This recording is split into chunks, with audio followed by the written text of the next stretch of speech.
Hello everyone. Back again with film recaps. In this video, I'm going to recap one of the thriller mystery films from 2025, titled The Man in My Basement. Before we get to the storyline, I'd like to wish everyone a happy and great day. Without further ado, let's get straight to the storyline. The movie opens with an African-American man named Charles Blakey, who's drinking and playing cards with his friends, Ricky and Clarence. We soon learn that Charles is drowning in debt, and the bank is about to seize his house if he doesn't pay his loan on time. His friends urge him to get a job, and Ricky even offers to hook him up with construction work, but Charles just responds with a maybe. This annoys Clarence, who calls him ungrateful, and asks if he thinks he's some kind of prince who doesn't have to work. Charles responds with an awful insult, which escalates into a physical fight. But Ricky steps in, and calms Clarence down. Before leaving, Clarence angrily tells Charles that he hopes the bank takes his house away. The next morning, Charles is visited by an unfamiliar man, who introduces himself as Aniston Bennett, and starts questioning him about the basement. Charles insists that the house isn't for sale, but the man surprisingly reveals that he only wants to rent the basement for a while. Charles still refuses, so Aniston leaves his card and asks him to call if he changes his mind. Later, Charles attempts to make breakfast, only to discover he's nearly out of groceries, and can't even afford a loaf of bread. His car is also low on fuel, with no way to pay for a refill. The desperate man then heads to the construction site where Ricky works, but they also refuse to hire him. Afterward, Charles goes to meet a relative who works at a bank, but she's also grown tired of helping him. She informs him that the bank has decided to seize his home to recover the debt, which she thinks is for the best.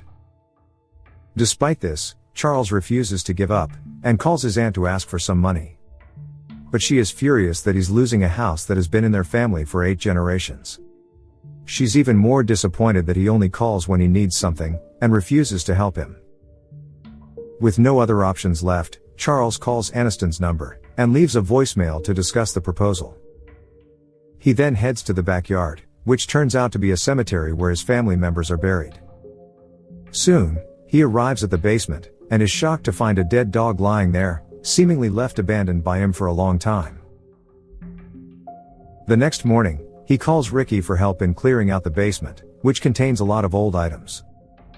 Charles insists he'll just throw everything away, but Ricky insists that these antiques could be worth a fortune, and suggests selling them instead. He knows someone who can connect them with an antique dealer in exchange for a 10% commission. The next day, a woman named Narcissus arrives. She carefully looks around, and is amazed by several unique items, many of which appear to be centuries old. Later, Narcissus discovers some ancient masks, and tells Charles that his ancestors must have brought them from West Africa. But Charles barely pays attention, since he's distracted by strange noises coming from upstairs. Narcissus then assures him that he could get between $40,000 and $100,000 for everything, except the masks. She adds that she will return soon to take pictures of everything, and in the meantime, he must keep the masks close to him. That evening, Charles gets a call from Aniston, who will need the basement for exactly 65 days, and will pay $65,000 for the entire lease. Upon hearing this, Charles is in utter disbelief, as he hadn't expected such a large amount. Aniston will give $10,000 as a deposit, $25,000 when he moves in, and the remaining half when the lease expires, all in cash. He then warns Charles not to tell anyone about the deal, to which the man agrees without hesitation. The next day, Charles receives a delivery for the basement, and discovers that Aniston has sent a lot of stuff for his stay. He has also sent some money, which fills Charles with joy. Without wasting a moment, he heads to the bank and humiliates a banker before paying off his debts. He also fills his car with gas, and stocks the refrigerator full of groceries. Days later, Charles arrives at a train station to pick up Aniston. Once they arrive at the basement, Aniston decides to treat him to a glass of expensive whiskey, and they begin to get to know each other. Charles asks about his business, and the old man explains that he runs a reclamation process, which searches for treasures beneath someone's property, like diamonds. He then acquires the property, and contacts those who can mine it, which earns him a large commission. Aniston then hands him the $25,000 as agreed, after which Charles leaves him alone and heads upstairs.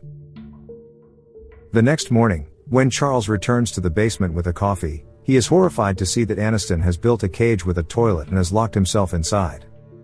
The old man explains that he wants to isolate himself from the world, and asks Charles to bring him meals every day, while he focuses on reading and writing. Charles finds this bizarre and refuses, but Aniston requests to stay for at least 2 weeks. After that, if Charles wants him gone, he will leave, but if allowed to stay, he will double the final payment. Charles reluctantly agrees, so Aniston hands him the key to the cage to ensure he cannot get out on his own. To avoid being caught in this bizarre situation, Charles locks the basement doors securely, and even covers the windows so no one can see Aniston inside. That evening, he brings the old man food, and also gives him a flexible faucet to use for washing the dishes. The next day, Charles visits a local library and decides to search the internet for information about Aniston, but finds nothing. He then returns home, and spends his time engaging in philosophical conversations with the old man. At one point, Charles asks Aniston if he's ever been to Africa. When the old man says yes, Charles shows him the antique masks, and asks if he knows anything about them. Aniston then asks for a pocket knife, and when he carefully scrapes off the paint, it reveals gold underneath, leaving Charles completely stunned. In the next scene, Charles arrives at Narcissa's house, and shows her the mask plated with gold, which shocks her as well. He says he might not be the only one with such treasures, that there could be others too. He proposes a deal: they could drive around, and offer their services to other families, and go through their antique stuff for a commission. But Narcissa refuses, and is annoyed that he wants to turn his heritage into merchandise. That evening, Charles returns home late, and finds Aniston furious because he hasn't received a meal all day. But a frustrated Charles also snaps back, and demands to know why he's hiding here, and asks if he's a criminal. Shockingly, Aniston admits that he is, but swears no law enforcement is after him. Charles presses to know what he's done, but Aniston refuses to say anything, and simply reminds him not to forget his meals next time. Later, while Charles is freshening up, he suddenly notices his skin peeling away, revealing a thick layer of gold underneath. But then, when he looks again, he notices that his skin has returned to normal, and dismisses it as a hallucination. The next evening, Charles spends some time drinking with his friends, and apologizes to Clarence for what happened during their last meeting. While driving home, Charles suddenly closes his eyes before taking his hands off the steering wheel, and it seems like he wants to end his life. And then all of a sudden,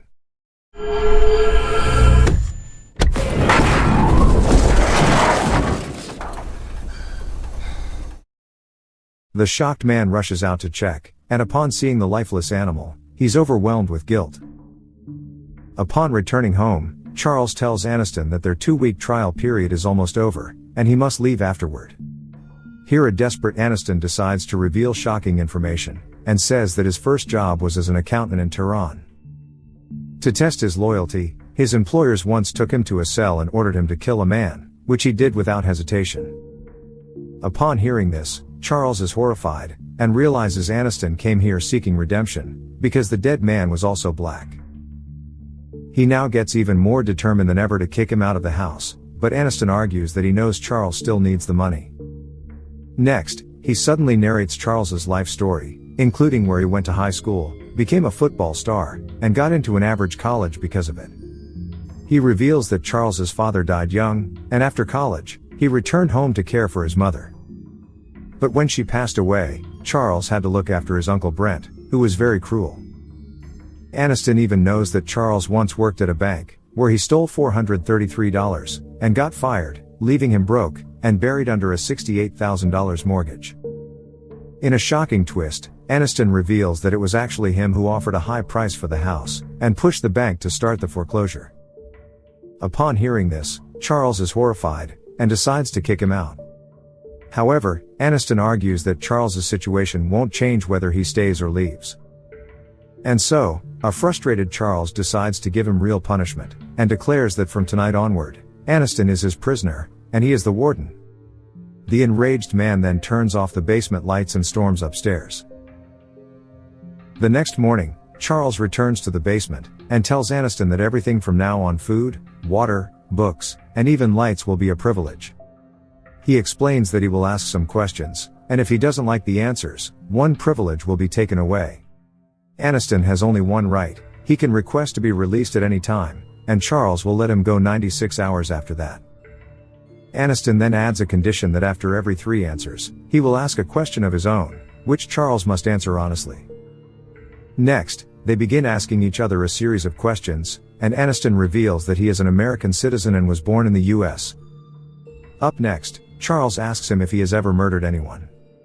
The old man responds no, explaining that he only shot and killed that man following orders from legal government representatives. Aniston then asks him the same question, to which Charles responds no before leaving. The next morning, Charles spits on Aniston's coffee, and they resume their Q&A session. Charles asks how he makes money, and the old man explains that individuals, corporations, and sometimes governments pay him to obtain and reclaim properties that are meaningful to them, and sometimes it can be illegal. When Charles asks why he chose his house, Aniston reveals that he was the perfect specimen, a lonely black man with enormous debt, and a sizable basement. Aniston even calls him the perfect failure of their race, which enrages Charles so much that he turns off the lights, and says he will return in 4 days. That evening, Narcissus comes to visit Charles, and says she has a proposal for him. She asks if he would be interested in opening an African American museum, where they would display his relics along with some antique items from her store. This way, he could earn money without giving up his family heirlooms. Charles agrees, and they begin joking, and discussing names for the antique masks. One thing leads to another, and they end up kissing, but their moment is abruptly interrupted when they hear strange sounds. But Charles claims it's just a fox screaming and says he will chase it away, and he knows it's Aniston screaming in the basement. Charles thus quickly sends Narcissus away, saying it's too late, something she finds extremely rude. Days later, Charles finally goes to meet Aniston, who thanks him, and says that his time has begun.